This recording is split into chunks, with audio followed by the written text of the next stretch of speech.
Mahoba police ने फर्जी royalty racket का पर्दाफाश किया, 3 गिरफ्तार।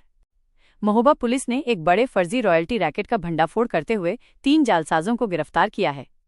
ये गिरोह खनिज विभाग की आधिकारिक वेबसाइट से मिलती जुलती एक नकली वेबसाइट बनाकर अवैध रूप से ई-ट्रांजिट पास जारी कर रहा था, जिससे सरकार को करोड़ों के राजस्व का नुकसान हो रहा था। पुलिस ने इनके पास से भारी मात्रा में फर्जी दस्तावेज, नकदी और इलेक्ट्रॉनिक उपकरण बरामद किए हैं। खबर में आगे बढ़ने से पहले चैनल को सब्सक्राइब जरूर कर लें। पुलिस अधीक्षक प्रबल प्रताप सिंह के नेतृत्व में ये कार्रवाई की गई। उन्हें जानकारी मिली थी कि एक फर्जी वेबसाइट upmines.updsc.gov.in का लिंक के नाम से मिलती जुलती चल रही है, जिसके जरिए अवैध खनन और फर्जी रॉयल्टी का खेल चल रहा है। जांच में ये पुष्टि हुई कि वो वेबसाइट नकली है और इसका इस्तेमाल सरकारी राजस्व को भारी नुकसान पहुंचाने के लिए किया जा रहा है। इस मामले में थाना कबरई और कोतवाली नगर में भारतीय न्याय संहिता (BNS) और IT एक्ट की विभिन्न धाराओं के तहत मामला दर्ज किया गया। Anoop Singh, bureau report, the Rashtrotthan. आपकी जानकारी में लाना चाहूँगा, अभी विगत दिनों में 2 मुकदमे 2 अलग-अलग थानों में कायम हुए हैं।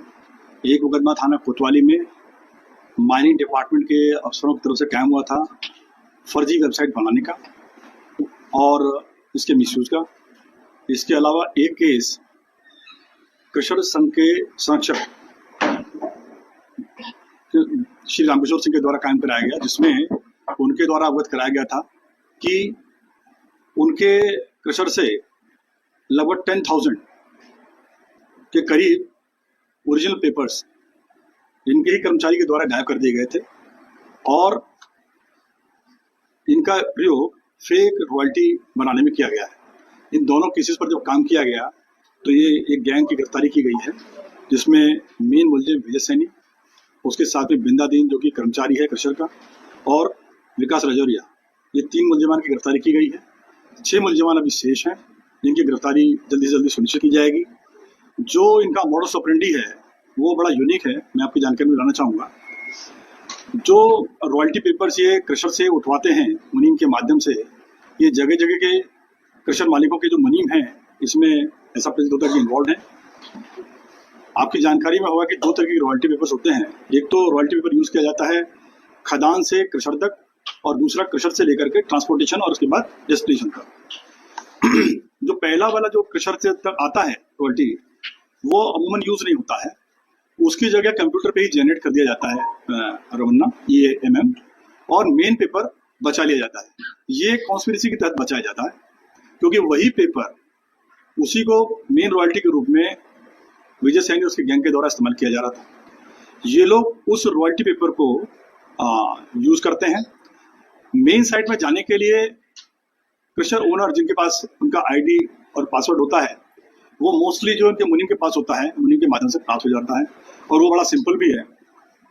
उसको यूज करके ये माइनिंग डिपार्टमेंट की वेबसाइट में घुसते हैं और उसके बाद में ऐसे रवन्ने EAMM चेक करते हैं जो जिनका इस्तेमाल सरकारी कार्य के लिए नहीं हुआ है, और उनको सॉर्ट आउट करते हैं और सॉर्ट आउट करके उनकी क्लबिंग करते हैं। यहाँ मैं जानकारी में लाना चाहूँगा, विजय सैनी ने लगभग 17,500 रुपये का ChatGPT से AI कोर्स किया, और ये एक बोर्ड का प्रयोग करता है, जिसके माध्यम से ये ऐसे रवन्ने MM11 बहुत तेजी के साथ सॉर्ट आउट कर लेता है, जिनका प्रयोग कार्यदायी संस्थाओं के द्वारा नहीं किया गया है, और उनको सॉर्ट आउट करने के बाद में उनको क्लबिंग करते हैं, और उसके बाद जैसी जिसकी रिक्वायरमेंट होती है, जहाँ जहाँ के डेस्टिनेशन होते हैं, उनके डेस्टिनेशन और ट्रक नंबर डाल करके ये नए EMM11 जनरेट कर देते हैं। इसमें इंपॉर्टेंट बात यह है, जो आप ओरिजिनल EMM11 देखेंगे, उसमें ओरिजिनल EMM11 पर जो क्रशर ओनर है उनका एक यूनिक कोड होता है, और जो प्रिंटिंग होती है उस पर भी वो यूनिक कोड होता है, परंतु ये यूनिक कोड प्रिंटिंग पर नहीं डालते हैं। ऐसा इसलिए करते हैं कि यदि उसको डालेंगे तो फिर वो RMN पे OTP जनरेट होकर जाएगा और ये पता चल जाएगा कि ये MM11 जनरेट हो गया है, तो वो नीचे नहीं डालते हैं। इनका इसके बजाय करना ये है कि जो QR कोड है, चूंकि इसे कोडिंग भी आती है, तो QR कोड में जाकर के उसको बैक में जाकर के साइट पर उसमें ट्रक नंबर और डेस्टिनेशन दोनों चेंज करके ये नया EMM11 जनरेट कर लेते हैं और उसका प्रयोग करते हैं। यदि आप कोई भी यदि उस MM11 को अपने गूगल लेंस से चेक करेगा तो मेन वेबसाइट पर जाएगा, और यदि वो ध्यान नहीं दे रहा है तो वो पेमेंट कर देगा। तो ये इसी का फायदा उठा रहे हैं, ये एक लेकुना है जिसका फायदा उठाया जा रहा है। लेकिन यदि आप उसको खुली आंखों से देखेंगे या जिन लोगों को जानकारी है उसके बारे में, तो साफ पता चलता है कि ईएमएम फर्जी है और फर्जी तरीके से यूज किया जा रहा है। तो अभी हमारे पास जो है इस तरीके की लगभग 1532 ईएमएम 11 हमें मिले हैं। इसके अलावा हमारे पास जो है लगभग 1206 ओरिजिनल पेपर्स हैं, लैपटॉप मिला है, प्रिंटर मिला है हमें, और 4 मोबाइल फोन्स मिले हैं। इसके अलावा 1,10,000 रुपए कब्जे से मिले हैं, और इनका जो कंप्यूटर है उसको जो देखा गया तो उसमें लगभग 10,000 करीब फोल्डर्स हैं, जिसमें जो मेरे पॉइंट से जारी किए गए हैं। तो ये एक विशद इन्वेस्टिगेशन है, बड़ी इन्वेस्टिगेशन है। अभी इनकी गिरफ्तारी सुनिश्चित की गई है, इनको आगे रिमांड पे लिया जाएगा, और जो इनके गैजेट्स हैं इनको फॉरेंसिक के लिए भेजा जाएगा। इसके अलावा जो हमारे पास इंफॉर्मेशन अवेलेबल है और जो कार्यदायी संस्थाएं हैं, जिलाधिकारी महोदय ने उनको नोटिस भी दिया है उनके संज्ञान में आने के बाद में, पिछली जब वेबसाइट पे मुकदमा कायम किया गया था, तो उनके माध्यम से ऐसी कार्यदायी संस्थाओं से डिटेल्स मांगे जा रहे हैं जिन्होंने फर्जी ईएमएम 11 का यूज किया है। तदनुसार हम लोग फर्दर इन्वेस्टिगेशन करते हुए उनका संबंधित का जो भी इसमें इन्वॉल्व है उनका उत्तरदायित्व निश्चित करते हुए कार्य करें। सर ये कहाँ पे होने वाले हैं लोग, कहाँ कितने दिनों से इस कार्य को भी अंजाम दे रहे हैं? देखिए, एक और चीज जानकारी बनाना चाहूंगा, ये फर्जी वेबसाइट भी तैयार की गई है, ये भी विजय सैनी ने ही तैयार की है। जो पहले वाला जो ईएमएम 11 है उसकी जो खरीद है वो यदि मुंशी से खरीदता है तो अधिकतम 40 से 100 रुपए में खरीद लेता है, और उस पर इसको 200 से 500 रुपए मिलते थे डेस्टिनेशन के हिसाब से, और इसके बाद में जो ईएमएम 11 तैयार कर लेता है तो 1500 रुपए तक में बेचता है वो। लेकिन अभी वो इसमें ये जो मेन मुलजिम है इसका प्रयास ये था कि पूरे के पूरे सिस्टम को हैक कर दिया जाए ताकि ट्रांसपोर्टेशन को भी हैक कर दिया जाए। तो इसने एक फर्जी वेबसाइट भी तैयार की थी, उसका जिक्र आपकी इसमें दिया जा गया है। इसमें जो दोनों वेबसाइट है उसमें डिफरेंस है थोड़ा सा। जो वेबसाइट है उसमें डिफरेंस ये है कि जो मेन वेबसाइट है उसमें डॉट लिखे हुए हैं, ये वेबसाइट है upmines.updsc.government.in, और जो वेबसाइट इसने तैयार करी है वो है upmines/upsdc.gov.in। तो इसमें बड़ी खूबसूरती के साथ में यदि वो रवन्ना तैयार किया हुआ है, यदि आप उसके गूगल लेंस से सर्च करेंगे तो वो इस फेक वेबसाइट पे लेके जाएगा। अब चूंकि फेक वेबसाइट पे लेके जाता है तो ये ट्रांसपोर्टेशन में भी जा रहा है, और आप उसे मोबाइल से सर्च कर रहे हैं, चूंकि यूआरएल पूरा नहीं आ रहा है तो आप उसे थ्रू कर देंगे।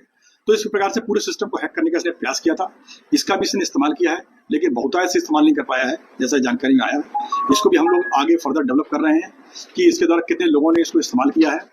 इसमें एक बड़ी इंपॉर्टेंट बात यह भी है कि किसी भी ट्रक की फोटोग्राफ खींच करके ये उस पर डाल देते हैं, और आप देखेंगे जो एनआर की गाड़ियां यूज करने वाले लोग हैं वो उन पर मिट्टी लगा करके या फोल्ड करके या तोड़ करके उनको इस्तेमाल करते हैं।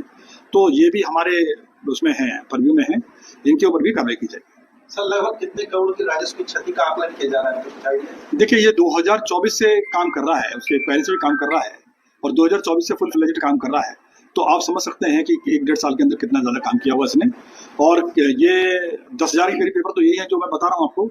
ऐसे पता नहीं कितने, अभी हम चूंकि ये बहुत ही प्राइमरी स्टेज है, कुछ ही बताने में, एस्टेब्लिश करने में इसकी लंबी इन्वेस्टिगेशन होनी शेष है। अभी ये प्रथम दृष्टया जितना पता चल पाता उतना बता रहे हैं आपको, लेकिन सर अमाउंट से, वॉल्यूम से पता चल जाएगा आपको। फेक ओरिजिनल पेपर्स की वॉल्यूम से पता चल जाएगा कि 10,000 पेपर यूज किया जा सकते हैं। इससे आप अंदाजा लगा सकते हैं, इंटू 8,000 प्लस एक रॉयल्टी होती है, तो आप इससे अंदाजा लगा सकते हैं कि ये क्रोर्स एंड क्रोर्स का मैटर है जिसमें बहुत सारी रॉयल्टी।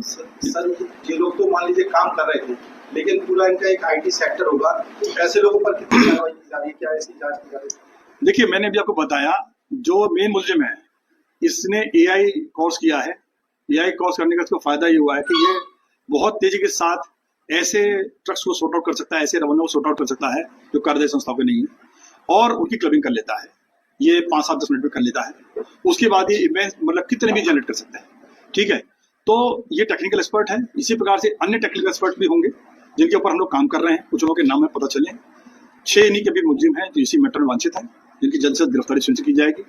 तो इस प्रकार से ये रैकेट एक पकड़ा गया है।